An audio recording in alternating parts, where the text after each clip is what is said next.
এই যে Bill Gates 3 বার পৃথিবীতে ধনী হয়েছে। কয়বার? 3 বার চ্যাম্পিয়ন হয়েছে। তার ব্যক্তিগত সম্পদ ছিল যখন সে প্রথম ধনী ছিল $250 বিলিয়ন। আমাদের বাংলাদেশের একটা দেশ বাজেট আছে এখন 14 কোটি না 16 বিলিয়ন ডলার। 1-1.5 মাসের বাজার চলবে। আর বিল গেটসের একা সম্পদ আছে $250 বিলিয়ন ছিল। সে ছিল স্ট্রিট বেগার, নিউ ইয়র্কে ভিক্ষা করতো রাস্তায়, টোকাই। মাইক্রোসফটওয়্যার কোম্পানি তৈরি করে দুনিয়ার সেরা ধনী হয়ে গেছে। এরপর যে বিশ্ব চ্যাম্পিয়ন হলো ইলন মাস্ক, টেসলা কোম্পানির। ও এখন সেকেন্ড, দ্বিতীয়। এখন যে ফার্স্ট সেও ইহুদি। এই যে ফেসবুক কোম্পানি যার, সেও ইহুদি। টাকাগুলো সব ইহুদিদের কাছে। প্রশ্ন আসতে পারে ওদের কিচ্ছু নাই, আখেরাতে নাই, বুঝলাম দুনিয়াতে নাই কেমন করে? এবার আপনাকে বুঝাই, সহায় সম্পদ যতই থাক, বিশ্ব মানচিত্রে ইহুদিদের একটা রাষ্ট্র নাই।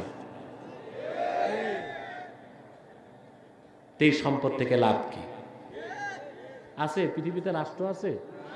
যেটা আছে এটা কি লিগ্যাল স্টেট না আনলিগ্যাল স্টেট? আরে জোরে কইন,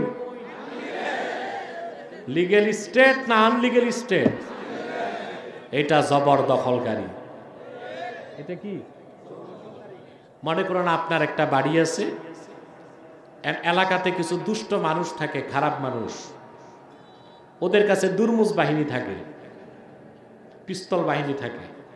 এসে আপনার বাড়ির সামনে 10% দখল করে 6 তলা বিল্ডিং একটা উঠাইছে। আপনার টিনের ঘর, বাড়ি আপনার, ও তো দখল করে 6 তলা তুলে ফেলছে। বিচার আচার আদালত সব ওর পক্ষে। সত্যিকার অর্থে ওইটা কি তার বাড়ি না সে জবরদখলকারী? বিশ্ব মানচিত্রে ইসরায়েল নামক কোন রাষ্ট্র নয়। যেটা আছে এটা আরবি ফিলিস্তিনি মুসলমানদের পৈতৃক সম্পদ। আজ হোক কাল হোক বিশ্ব মানচিত্র থেকে ইসরায়েল নামক রাষ্ট্র মুছে যাবে ইনশাআল্লাহ।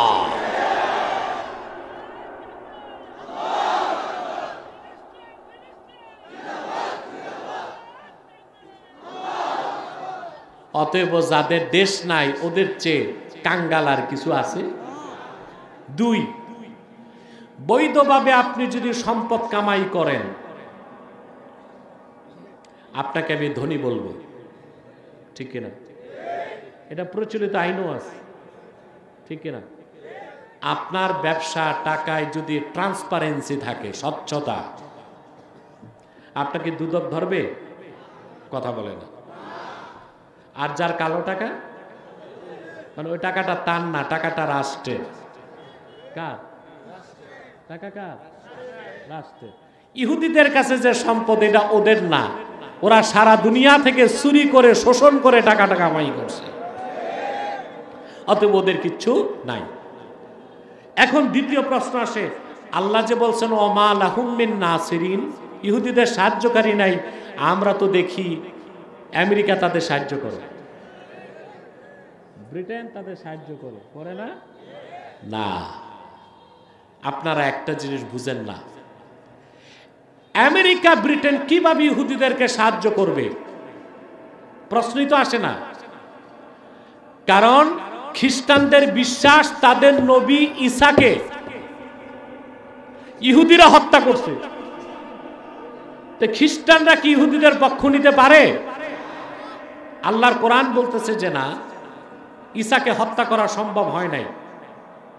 খ্রিস্টান হইতে যে বিশ্বাসগুলো লাগে তার একটা হচ্ছে দ্য থিওরি অফ ক্রুসিফিকেশন, যেটা বাইবেলে আসছে।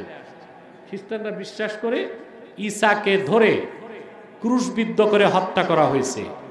আর আল্লাহ বলেন না, যেটা মারছে ওটা ঈসা না, ঈসারে আমি আকাশে উঠায় নিছি, ঈসার মতো সাদৃশ্য দিছি, একটাকে মারছে, যেটা মারছে ওটা ঈসা না, ওটা মিসা। ওটা কি? ঈসা কই? আমরা আছি ঈসানিয়া, খ্রিস্টানরা আছে মিসানিয়া। আমরা আছি, খ্রিস্টানরা আছে। কেন আমরা ঈসা নিয়ে আসি? আমাদের আহলুস সুন্নাহ ওয়াল জামাতের বিশ্বাস, কিয়ামতের আগে ঈসা আকাশ থেকে নামবে, নবী হিসেবে নয়, উম্মত হিসেবে। বলেন সুবহানাল্লাহ। তার পরিচয় হবে সাবেক নবী। কি পরিচয়?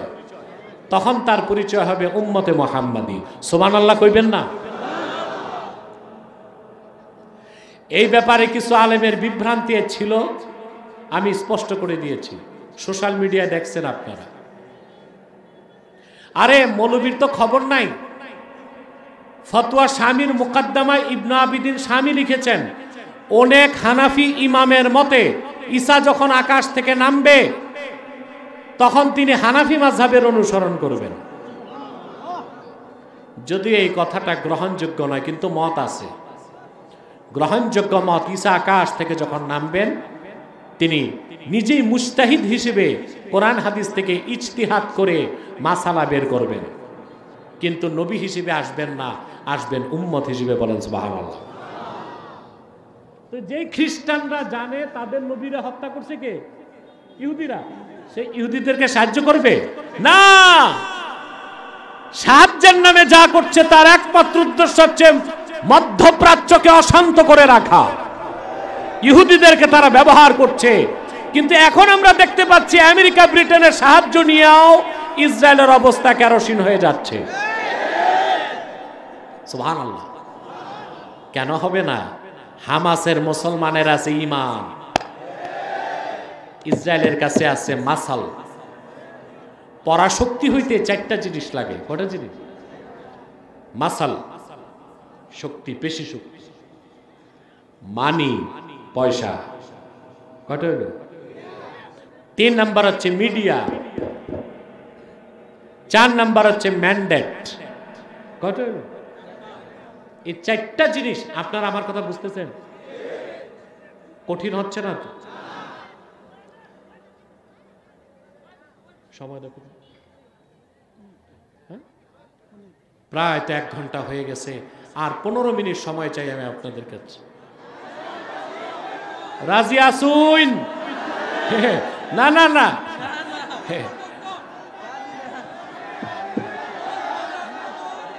বইন বইন বইন বইন বইন, চুপ থাকুন।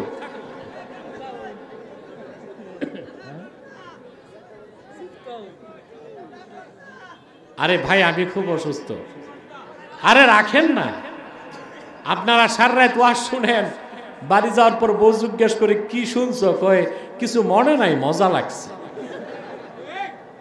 এরকম ওয়াজ শুনে তো ভাই লাভ নাই, সওয়াব হবে, জীবন তো পরিবর্তন হবে না। আমরা সওয়াবও চাই, জীবনটাও বদলাতে চাই। কথা শুনতেছেন? তাহলে কয়টা শক্তি থাকলে সুপার পাওয়ার হয়? মানি, মাসাল, মিডিয়া, ম্যান্ডেট। এই 4টাই আমেরিকার আছে, এই জন্য সে বলে আমি সুপার পাওয়ার। আমরা কি দেখছি? এই 4টা পাওয়ারকে ধূলিসাৎ করে দিতে পারে মুমিনের স্পিরিচুয়াল পাওয়ার, ইমানি শক্তি। সুবহানাল্লাহ। মুমিনের মোকাবেলা করার কোন শক্তি দুনিয়াতে না, এটা আল্লাহর ওয়াদা। আমেরিকার টাকা কত? মানি, ওর রিজার্ভ আছে $21 ট্রিলিয়ন। তার রিজার্ভ আপনি এটা গুনতে পারবেন না, ক্যালকুলেটরও হবে না, কম্পিউটারও হবে না, বেশি পিউটার লাগবে, মানে সুপার কম্পিউটার। টাকা আছে কত? Reserve $21 trillion. মাসাল পেশি শক্তি 1 নাম্বার সে, তার কাছে অ্যাটম বোম আছে 65,000। পৃথিবীতে 100 অস্ত্র কোম্পানির 51টাই তার দেশে। এর মধ্যে সেরা, বিশ্বের সেরা 6টা অস্ত্র কোম্পানি, লকহিড মার্টিন একটা। এত পেশি শক্তি তার। তারপরে হচ্ছে মিডিয়া, আল জাজিরা ছাড়া সমস্ত মিডিয়া তার হাতে। 4 নাম্বার হচ্ছে ম্যান্ডেট, সে যে কোনো অবৈধ কাজের লাইসেন্স নিতে জাতিসংঘের ম্যান্ডেট পায়, কারণ ইউনাইটেড নেশন বা জাতিসংঘ তার বাড়ির উঠানে। আর আমি বলি এটা জাতিসংঘ না, এটা খ্রিস্টানদের ক্লাব। ঠিক কিনা? আজ পর্যন্ত মুসলমানের স্বার্থে একটা কাজ জাতিসংঘ করতে পারে না।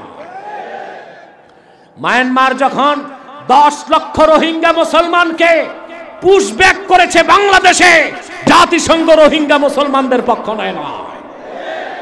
সিরিয়াতে লক্ষ লক্ষ মুসলমানকে হত্যা করা হয়েছে, ইরাকে লাখো লাখো মুসলমানকে হত্যা করা হয়েছে, লিবিয়াতে হত্যা করা হয়েছে। জাতিসংঘের পক্ষ থেকে যুক্তরাষ্ট্রের বিরুদ্ধে কোনো অ্যাকশন হয় নাই, কারণ তার মাস্তানির বৈধতা দেয় জাতিসংঘ। এটা জাতিসংঘ নয়, এটা বিজাতিসংঘ।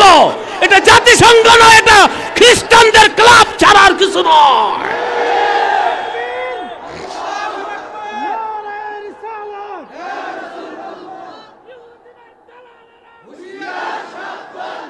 সম্মানিত সুধী, কথা শুনতেছেন? এবার ইসরায়েলের অবস্থা কি দেখেন। নিরস্ত্র মুসলমান হামাস, কি আছে ওদের কাছে? ঈমান ছাড়া আর কিচ্ছু নাই। ইসরায়েলের কি নাই? ওর কাছে 450 অ্যাটম বোম আছে। বাহির থেকে একটা সূচ তার আকাশ সীমায় ঢুকতে পারবে না। তার কাছে আছে সর্বাধুনিক আকাশ প্রতিরক্ষা ব্যবস্থা, আয়রন ডোম। তার কাছে আছে পৃথিবীর সেরা ট্যাঙ্ক মার্কাবা।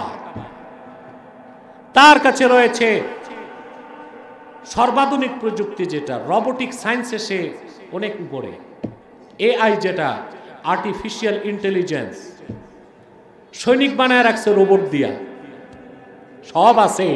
কিন্তু এখন একবার হামাসের কাছে পরাজিত হয়েছে যুদ্ধবিরতি করে, আবার নিজে যুদ্ধ শুরু করে এখন কাতারের শায়েখের পাও ধরে বসে আছে। কোন রকম হামাসকে কন একটু বিরতি দিতে একটু শ্বাস নেই। হামাস বলেছে না, ফিলিস্তিন স্বাধীন হবার আগ পর্যন্ত ইসরায়েলের বিরুদ্ধে যুদ্ধ বন্ধ হবে না। আসলে কি তাদের সাহায্যকারী আছে ইহুদিদের? এই জন্য আল্লাহ বলেছেন ওমা লাহুম মিন নাসিরিন। আমেরিকা ব্রিটেন ইসরায়েলকে সাহায্য করে না, মুসলমানদের অশান্তির জন্য বিষ ফোড়া হিসেবে টিকায় রাখছে। পশ্চিমা খ্রিস্টানদের কথা, মুসলমানের অশান্তি করবা, মুসলমান মার দিবে। ফায়দা দুইটা, মুসলমানেরও বিরোধিতা হইল আর ইহুদিদেরকে ভালো মতো সাহায্য করার ব্যবস্থা হলো। কথা বুঝতে পারছেন? এই ইহুদিরা এতটাই অভিশপ্ত জাতি, তাদের পূর্বপুরুষ বনি ইসরায়েলের হাজার হাজার নবীকে হত্যা করেছে। হযরত ঈসাকে হত্যার চেষ্টা করেছে, ব্যর্থ হয়েছে। মুসা নবীকে জেনাকার বলেছে তারা। আল্লাহর নেয়ামতগুলোকে অস্বীকার করেছে। আল্লাহর কাছ থেকে এমন স্থায়ী গজব তারা খরিদ করেছে ১৫০০ বছর আগে। সেই জন্য তারা সব কিছু জানার পরে, বুঝার পরও আল্লাহর হাবিবের কাছে এসে দ্বীন ইসলাম গ্রহণ করতে পারে নাই। সেই ইহুদিদের মধ্যে ভাগ্য সুপ্রসন্ন এমন কিছু ইহুদি ছিল ১৫০০ বছর আগে, যাদের অনেকে এসে আল্লাহর হাবিব মুহাম্মদ সাল্লাল্লাহু আলাইহি সাল্লামের কাছে ঈমান এনে মুসলমান হয়েছিল। তাদের মধ্যে সবার আগে যার নাম আসে তিনি আব্দুল্লাহ ইবনুস সালাম। আর তাদের মধ্যে সেই 2 জন ভাগ্যবানও আছে যারা শাম দেশ থেকে মদিনাতুল মুনাওয়ারাতে এসে আল্লাহ রসুলের কাছে প্রশ্ন করেছিল। প্রশ্নের জবাবে সূরা আলে ইমরানের 18 নম্বর আয়াত নাজিল হয়েছে। তাদের প্রশ্ন ছিল কি? আইয়ু শাহাদাতিন আযমু ফি কিতাবিল্লাহ। শুনতেছেন কথা? মুহাম্মদ সাল্লাল্লাহু আলাইহি সাল্লামের কাছে তারা প্রশ্ন করেছিল, আল্লাহর কিতাবে লওহে মাহফুজে, সমস্ত পূর্বের আসমানি কিতাবে সবচেয়ে বড় সাক্ষ্য কোনটা? আল্লাহ বলেছেন জবাবে, শাহিদাল্লাহু আন্নাহু লা ইলাহা ইল্লাহু ওয়াল মালাইকাতু ওয়া উলুল ইলমি কাইমান বিল কিসত। সুবহানাল্লাহ বলেন। সবচেয়ে বড় সাক্ষ্য এটাই, আল্লাহ নিজে যে সাক্ষ্য দিয়েছেন। সেটা কি? আল্লাহ নিজের পক্ষে সাক্ষ্য দিয়েছেন লা ইলাহা ইল্লাহু, তিনি ছাড়া কোনো মাবুদ নাই। আমি দেখতে পাচ্ছি এখানে যুবক বেশি, তোমাদের উদ্দেশ্যে বলছি, নাস্তিকদের খপ্পরে পড়ো না। নাস্তিকরা সবকিছু প্রমাণ করতে চায় বিজ্ঞান দিয়ে। বিজ্ঞান হচ্ছে সসীম, আর আল্লাহর কোরআন হচ্ছে অসীম। কখনো সসীম দিয়া অসীমকে যাচাই করা যায় না, অসীম কোরআন দিয়া সসীম বিজ্ঞানকে যাচাই করা যাবে। ঠিক কিনা বলেন? দেখেন, এদিক তাকাও, আমার দিকে তাকাও। আল্লাহ আছেন, আমাদের একজন স্রষ্টা আছেন, তিনি আল্লাহ। এইটা বুঝার জন্য, বিশ্বাস করার জন্য কোনো দলিল লাগবে না। তবে তিনি যে এক, সেই জন্য দলিল লাগবে। ওই কথা সবচেয়ে বড় দলিল 30 পারা কোরআন। এবার আসেন, বলবেন কেন? আল্লাহ আছেন, স্রষ্টা আল্লাহ, তিনি যে আছেন সেজন্য প্রমাণ লাগবে না কেন? সৃষ্টি নিজেই প্রমাণ দেয় আমার একজন স্রষ্টা আছেন। এবার আমি একটা উদাহরণ দিচ্ছি। আপনারা জানেন, একটা হচ্ছে বিজ্ঞান, আরেকটা হচ্ছে দর্শন। একটা কি? আরেকটা দর্শন। এখন বিজ্ঞানটা দুই রকম, একটা হচ্ছে হাইপোথিসিস, আরেকটা হচ্ছে ফ্যাক্ট। বিজ্ঞান কিছুটা আছে অনুমান, ওটা ফ্যাক্ট না, ওটা বিজ্ঞান না, ওটা হাইপোথিসিস। যেমন ডারউইন নামে এক মানুষরূপী জন্তু, তার একটা মতবাদ ছিল মানুষ এভুলেশন, বিবর্তনবাদের মাধ্যমে এসেছে, বানর থেকে মানুষ। নজরুল্লাহ বলবেন না? অথচ ইউরোপ আমেরিকার 1200 বিজ্ঞানী একমত। কয়জন? The theory of evolution is not a scientific fact. It is nothing but the hypothesis of Darwin. বুঝলেন? 1200 বিজ্ঞানী বলেছে বিবর্তনবাদ কোনো বৈজ্ঞানিক মতবাদ না, এটা ডারউইনের একটা কাল্পনিক থিওরি। আমি বলে থাকি ডারউইন মেয়াদ উত্তীর্ণ গাঁজা খাইয়া এইরকম মতবাদ লেখছে, বানর থেকে মানুষ।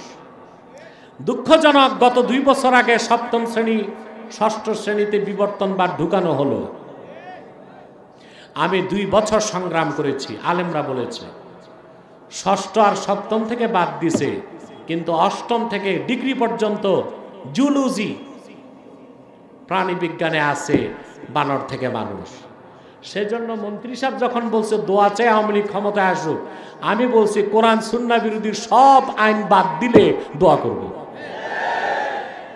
তার দোয়া চাওয়া আর আমার দোয়ার শর্ত ঠিক বুঝছেন না? তারপর আমি তাকে রিকোয়েস্ট করেছি যে 7 তারিখে ভোট চাইছে, 7 তারিখের আগে